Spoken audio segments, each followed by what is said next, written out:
hope you're all having a marvellous Monday, and today I'm going to be taking a look at another Marvel Legends Spider-Man retro line release, and this is Kraven the Hunter as he appeared in Spider-Man the animated series from the 1990s. I have to admit, these animated lines have become my favourite from the Marvel Legends brand in recent years. It seems to have dried up and gone quite quiet on the X-Men front, but they've really dedicated a lot of attention and effort into the Spider-Man line in recent months. And in my opinion, their offering seems to get stronger and stronger with each new release. And so I was super excited when they announced Kraven the Hunter would be up next. Now, Kraven has never been my favourite character, and as a kid I have to admit, I really found him very, very boring and quite dull. As an adult, I've definitely come to appreciate him a lot more and actually really like him now. But all that being said, I actually did own the original 5-inch scale figure. It was bought for me as a present, and initially I was kind of like, oh no, it's Kraven. But when I opened them up, I actually really love this figure, and it's one of the standouts in that collection for me. There's just something really well made about that toy, and it's very colourful and bright, and it actually made a fantastic addition to my toy collection when I was a kid. So I'm hoping that Hasbro are going to be able to replicate that feeling here. And they're certainly off to a good start because this retro style packaging is pretty much identical to what we got all those years ago in the 1990s. I mean, there's not much really apart from a couple of colour changes to differentiate them. They even got the original image of Kraven launching his spear there, which is absolutely fantastic and really nostalgic. So I love this. I think this is absolutely fantastic. And if we flip the packaging over and look at the reverse, we can see that the reverse sleeve is pretty consistent with what we used to get from the Toy Biz years. And again, we have that image there of Kraven on the billboard launching his spear, which looks fantastic, and a little bit of bio about the character. The rest is pretty much all small print.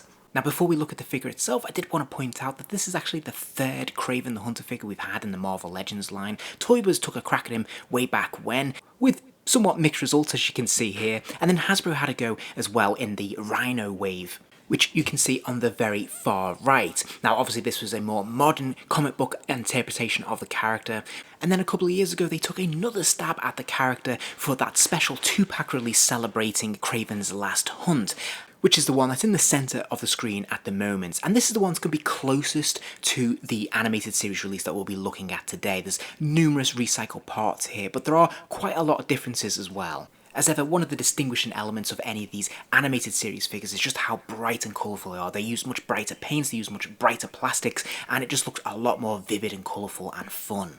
So if we look at the head sculpt, we can see that this is essentially recycled from that Kraven's Last Hunt figure that we just looked at a minute ago. You can see obviously he's got that snarling sort of savage head. I actually don't feel that this is appropriate for this version of the character, because in the animated series he didn't often look this savage, to be honest. So I think they probably maybe picked the wrong head for this. I think I probably would have preferred a more neutral expression, a more serene look on his face. Other than that, the sculpt itself is actually very detailed and very nicely done, and the paint apps are wonderful. We can see lots of different colours going on, particularly around the underneath of his eyes there to really give that crazed effect. The individual teeth are very nicely painted and distinguished, likewise the lips and the hair. It all looks really good, so I think they've done a really nice job of it. It's probably just not appropriate, if that makes sense, for this particular release. Now, in terms of his wider colourings, I do think it's interesting if we pull up a still here of Kraven from the animated series, and if we can try and keep this in mind throughout the rest of the review, it's important because particularly if we look at some of the colourings and the design of his costume, it's pretty much well replicated in this figure, except there is a noticeable difference when it comes to his pants area, because he doesn't have this design on his pants. It's just a matte black, and he should have these sort of like tiger print. For the most part, the base mould and sculpt is pretty much recycled from that Kraven's Last Hunt figure, except the paint apps make all the difference here because everything is a lot brighter. Even the skin tone on this figure seems a lot brighter than that other release. Obviously, we have that lion mane, that jacket that he has on there. This is much more bright and vivid. It matches the animated series colours as it should, particularly the red there and the green of the eyes. This looks pretty much perfect. I think it looks really good, so no issues here. Of course, he has the same waistband as well with the teeth, but again, this has been recoloured to match the animated series colours. And then he does have a couple of distinguishing things here as well. So the armband on his right arm, of course, this is specific to the animated series. This has just been painted on the arm. It's not a separate piece, which is a shame. It hasn't been sculpted in, but it looks absolutely fine, and it looks really colourful, which is great. Now, his gauntlets are new. Of course, these again in that zebra design, and that is specific to this version of the character, which is great. Now that lion's head jacket is actually removable. This is a separate rubber piece, and it looks flexible enough like you could get this off if you want. So if you wanted a bare-chested Kraven, you could go for that if you so wished. Something that is new for this release though is the plastic cuffs at the top of his boots. As you can see, they have that zebra paint design which looks really good and very striking, and this contrasts very nicely against the brown plastic of the rest of the boot. This is a new piece for this particular figure, but of course we've seen this on many other Marvel Legends figures in the past. This isn't exclusive to this figure, but it is new for Kraven. So let's take a look at the articulation. He has a ball joint at the top of his head. He can move his head from side to side, he can sort of angle it left to right, and of course he can nod it up and down because there's a very handy hinge there as well. He's got ball joints in the shoulders so he can lift his arms up and all the way out. There's no hindrance there from that lion jacket at all, which is absolutely fantastic. He's got that complementary bicep swivel there, double joints at the elbow so he can get his arms right the way back, which is fantastic. And then of course there is that pin swivel at the wrist there, allowing the hand to rotate all the way around and hinge forwards and backwards. He has 2 points of articulation in the chest and the waist. So there's a swivel at the waist allowing him to move from side to side, and then there's also this ball joint in the upper torso area allowing him to sort of wiggle from side to side, and definitely allows him to move forwards and backwards a pretty healthy distance too. There's more ball joints and hips, allowing the legs to kick out to the side. There's the complementary thigh cut at the top of his thigh there, allowing the legs to move from side to side. There's also an extra swivel at the top of the boot cut there as well. And as you'd hope, the legs will kick forwards, they'll kick backwards. There's a double joint at the knee, allowing that lower leg to kick all the way back. And then finally, there is that ankle pivot there as well, allowing the foot to hinge forwards and backwards, but also swivel from side to side. Unfortunately, he is quite light on accessories. All he comes with is this spear. Now this is a nice touch, it definitely harks back to the 5-inch figure that we got from Toy Biz all those years ago, and I like what they've done with it. It looks colourful, it looks nicely painted for what it is, but it's a real shame that we didn't get any extra hands or an alternate head or anything. He's very bare bones. Now, don't get me wrong, I'm really glad that we have this spear. I think it looks really cool, and he has no problem holding it in his grip. He has 2 gripping hands, which are ideal, because that means you can create various different poses with this spear. You can have it in one hand as if he's about to launch it, or he can hold it in both hands as if he's ready to engage in combat. And it looks really good either way. It's a good size, it's a nice and long enough to be quite impressive visually, without being too cumbersome or too thick in the handle for him to be able to hold it. So no issues with this, it looks great. It's just a shame that we didn't get anything more with this figure, especially considering the price point.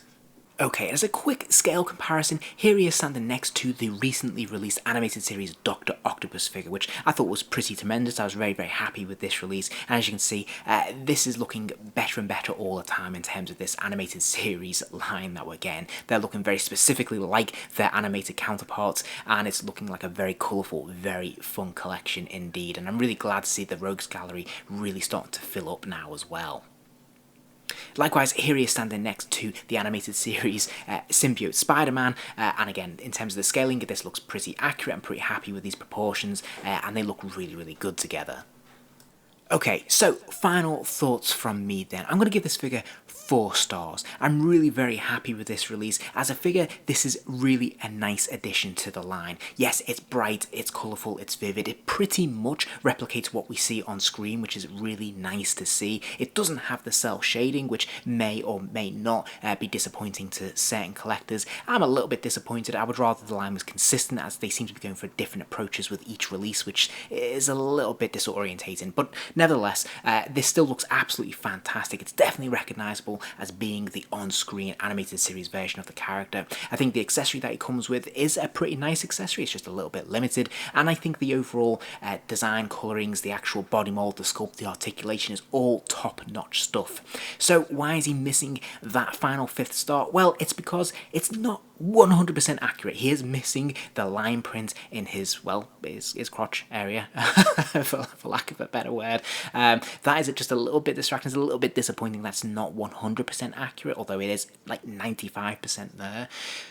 Likewise, the head sculpt just doesn't feel right to me for this version of the character. I think it's a great head sculpt, it's very nicely produced with all the fantastic paint apps, but it's not quite this version of the character for me. The animated series version was just a little bit more serene for the most part, and I think a more neutral head would have been better on this figure. And then finally, the lack of accessories. I think this head sculpt would have been justified if they'd give him another head sculptor so we could have swappable heads, or at least some swappable hands, a closed fist, an open palm, just anything to just shake this up in terms of the different looks we can create with him. The spear is brilliant, but I would have just liked a little bit more, which is kind of standard these days. And again, it begs the question, why is this figure priced at the price point that it is? Hasbro have been very inconsistent with their Marvel Legends figures in recent years, and this is another one that begs the question, why are we paying slightly more than we would for the standard wave releases when there's not an awful lot to justify this as being special? It is mostly a recycled, repainted figure, so why are we paying the extra when we're not even getting any extra bits and pieces? That's what I can't quite wrap my brain around. So for that, he definitely loses a star, but all in all, this is actually a really nice figure. It's a very strong one in this animated series subline, and I think he looks absolutely fantastic with the other figures. If you enjoyed this video, please do give it a like, and remember to subscribe as there'll be plenty more videos soon.